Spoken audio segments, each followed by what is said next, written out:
नमस्कार दोस्तों, आपका स्वागत है मेरे यूट्यूब चैनल पर। तो दोस्तों, अमेरिका ने अपना दोगलापन दिखाते हुए जिस तरीके से भारत को 25% टैरिफ से हिट किया, ऐसे में अमेरिका को लग रहा था कि भारत रूस से तेल खरीदना कम कर देगा। और ऐसी खबरें भी आ रही थी कि कम कर दिया और भारत को आने वाला कच्चा तेल रूस के द्वारा बीच रास्ते से ही दूसरे देशों में मोड़ दिया जा रहा है। लेकिन दोस्तों, अब जो भारत की रणनीति आई है उसने अमेरिका की नींद उड़ा रखी है। जी हाँ दोस्तों, खबर आ रही है और आप साफ साफ देख सकते हैं कि रूस से सस्ता तेल ही नहीं, एक और चीज़ भारत खूब खरीद रहा था। और यूरोपियन यूनियन ने लगाया बैन तो और बढ़ गई खरीदारी। दरअसल जिस बीच अमेरिका टैरिफ से भारत को डराने की कोशिश कर रहा था, उस बीच चुपके से कूटनीतिक खेल भारत द्वारा खेला गया। और अब जब टैरिफ लगाया जा चुका है तो खुलासा सामने आ रहा है। तो आखिरकार पूरा माजरा क्या है, पूरा मामला क्या है, तो हम इस वीडियो में पूरी अच्छी तरीके से समझते हैं। तो दोस्तों, दरअसल देखा जाए तो ट्रंप के द्वारा कई देशों पर इंपोर्ट ड्यूटी और टैरिफ का प्रहार किया गया, जिसकी चपेट में भारत को लपेटा गया और भारत पर कुछ छोटी मोटी नहीं बल्कि 25% की टैरिफ लगाई गई। पहले 26% लगाए जाने की बात हो रही थी, लेकिन केवल इसे 1% घटाकर 25% ही लगाया गया। जबकि भारत के पड़ोसी देश जैसे बांग्लादेश और पाकिस्तान पर काफ़ी ज़्यादा ट्रंप के द्वारा टैरिफ डिस्काउंट दिया गया और उन पर 19 या 20% ही टैरिफ लगाया गया। यानी कि कहीं ना कहीं भारत के पड़ोसी देशों को ज़्यादा छूट देकर भारत के सामानों को अमेरिका मार्केट में ज़्यादा महंगा करके अमेरिका भारत को या तो उकसाने की कोशिश कर रहा है कि भारत उनसे भिड़े, या फिर वह इस तरीके का प्रेशर बनाकर चाहते हैं कि भारत इनसे व्यापार समझौता करे। लेकिन शायद अमेरिका बीच बीच में भूल जाता है कि अब पहले वाला भारत नहीं रहा और कभी कभी अमेरिका की सोच जहां खत्म होती है, भारत वहीं से सोचना शुरू कर देता है। और इस बार पूरा वेस्टर्न जहां रूस से तेल खरीदने तक ही सोचते रह गए, वहीं भारत नेफ्टा तक पहुंच गया। दरअसल जब इसी बीच चारों ओर ये चर्चा चल रही है और वेस्टर्न मीडिया चिल्ला चिल्लाकर कह रहा है कि भारत झुक गया और भारत ने रूस से तेल लेना बंद कर दिया, तो दोस्तों मैं बता दूं कि ये ऐसा बिल्कुल भी नहीं है, बल्कि भारत ऐसा खेल खेल रहा है कि पूरा वेस्टर्न मीडिया बौखलाया हुआ है कि भारत ने कब कर लिया। असल में जब ट्रम्प जो है दुनिया को टैरिफ से डराने की कोशिश कर रहे थे और जब अमेरिका और यूरोप लगातार भारत को रूस से दूर करने के लिए धमकियां दे रहे थे, तब भारत ने चुपचाप एक ऐसा मास्टर स्ट्रोक चल दिया जिससे न सिर्फ ट्रम्प की आंखें फटी रह गईं, बल्कि रूस ने भारत को वो चीज़ सौंप दी जो तेल से भी ज़्यादा कीमती है। जी हाँ, ये कोई आम सौदा नहीं था, ये था नेफ्टा का सौदा, एक ऐसा सुपर केमिकल जो आने वाले दशक में भारत की इंडस्ट्री, डिफेंस और स्पेस टेक्नोलॉजी को रॉकेट की तरह ऊपर ले जाएगा। रूस के साथ इस तरीके का सौदा करना भारत के लिए काफ़ी मुश्किल था। लेकिन असल में जब पूरी दुनिया रूस यूक्रेन युद्ध और भारत के तेल कूटनीति पर नजरें गड़ाए बैठी थी, तभी दिल्ली के रणनीतिक गलियारों में एक खुफिया गेम खेला जा रहा था और इस गेम का नाम था रूस से सीधे सस्ता नेफ्ता खरीद कर चीन और अमेरिका दोनों पर प्रहार करना। यहाँ तक कि ट्रंप ने जब 25% का टैरिफ लगाकर भारत को झुकाने की कोशिश की, तो भारत ने उन्हें वही जवाब दिया जो कोई भी स्वतंत्र देश देता है।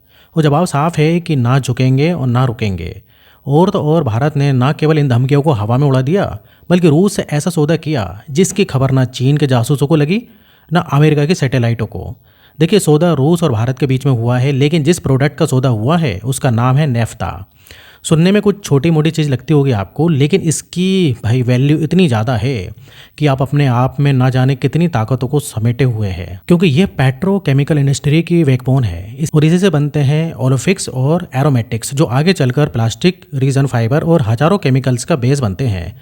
पर असली कहानी यहाँ से शुरू होती है कि भारत का डिफेंस, स्पेस और इलेक्ट्रॉनिक्स सेक्टर इसी नेफ्ता से बने हाई ग्रेड कंपोजिट मटेरियल पर टिका है। आपके फाइटर जेट की बॉडी या ड्रोन के हल्के हिस्से सब कुछ इस नेफ्ता के डेरिवेटिव से बनते हैं। और जब यूरोप ने फरवरी 2023 में रूस से तेल उत्पादों पर बैन लगाया था, तो वही नेफ्ता जो यूरोप ने ठुकराया, भारत ने उसे दोनों हाथों से लपक लिया, वह भी कोड़ियों के भाव में। अगर आपको नहीं मालूम तो बता दें कि 2025 के पहले 6 महीनों में भारत ने रूस से 14 लाख टन नेफ्ता खरीद लिया है। ये नेफ्ता सीधे गुजरात के मुद्रा, हजीरा, सिक्का जैसे पोर्ट्स पर उतरा, जो अब एशिया की नई एनर्जी मीडियम बनते जा रहे हैं।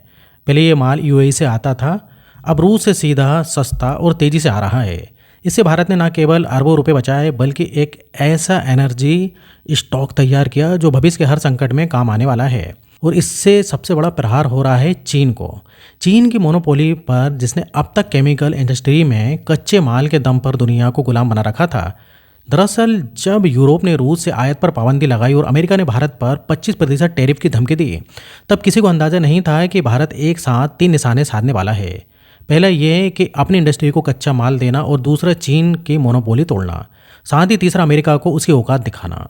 आपको बता दें कि नेफ्ता कोई मामूली चीज़ नहीं है, ये वो जादुई मटेरियल है जिससे बनते हैं plastic, synthetic fibre, resin, high grade chemicals और सबसे बड़ी बात fighter jets, missile body, electronic system, ऐसी कई सारी चीज़ें इससे बनती हैं। और अब ये सब बनेगा भारत में, ना चीन से इम्पोर्ट होगा और ना अमेरिकी टेक्नोलॉजी की भीख।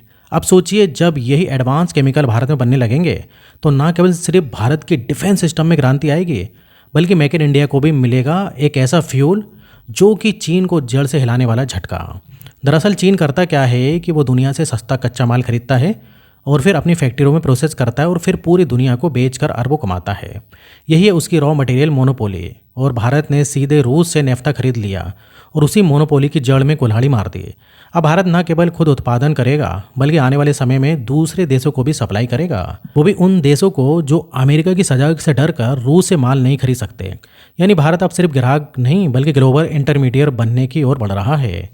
और कमाल की बात तो ये है कि ताइवान भी भारत के साथ है और ये लड़ाई भारत अकेले नहीं लड़ रहा। 2025 के जून महीने में ताइवान ने भी रूस से 2.34 लाख टन नेफ्ता खरीद डाला, क्योंकि ताइवान जानता है कि अगर चीन से भिड़ना है तो इंडस्ट्री को मजबूत करना होगा। भारत और ताइवान दोनों ही एक सोच के साथ एक ही सोर्स से एक ही स्ट्रेटेजी रॉ मटेरियल खरीद रहे हैं, जो कि कोई संयोग नहीं है। यह है एक अघोषित आर्थिक युद्ध जहां भारत और ताइवान मिलकर चीन की जड़ हिला रहे हैं। और ये भी अच्छी बात है कि यूरोपियन यूनियन ने रूस से नेफ्ता लेना बंद किया। भारत ने मौका देखा और खाली जगह भर दी।